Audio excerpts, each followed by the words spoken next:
તો ગોધરા શહેરના કાજીવાડા વિસ્તારમાં સોના ચાંદીના દાગીના વોશ કરતા બંગાળી વેપારીની દુકાનમાં 52 વર્ષ બાદ પ્રથમવાર ચોરી થઈ હતી, જેથી વેપારીએ પોતાની દુકાન બહાર ગ્રીસ લાકડાનો વેર અને લોખંડના છરા સિવાય કંઈ નહીં મળે, મહેનત માથે પડશે એવી જાહેર સૂચના આપતું બોર્ડ લગાવ્યું હતું। હાલ વેપારીની આ તરકીબને સૌ બિરદાવી રહ્યા છે। વેપારીની આ તરકીબને ખુદ પોલીસ વિભાગે પણ શાબાશી પાઠવી।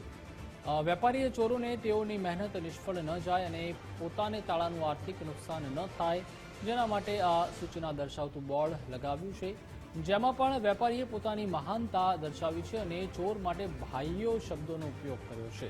સાથે જ અન્ય વેપારીઓ પણ જણાવી રહ્યા છે કે અમે પણ આ પ્રકારે ચોરી અટકાવવાનો नुस्खो अपनावीशु।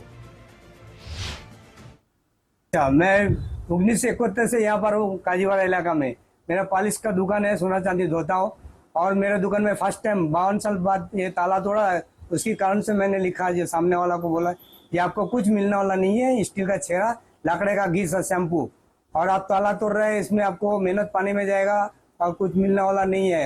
आप ताला नहीं तोड़ो तो बेहतरीन खोटा मेहनत करने से कुछ फायदा वाला नहीं है। इसके कारण से हमने ये बोर्ड लिखा है। यहाँ तो जो भी आता है फोटा खींच के लेके जाता है और शाबाशी दे के जाता है हमको।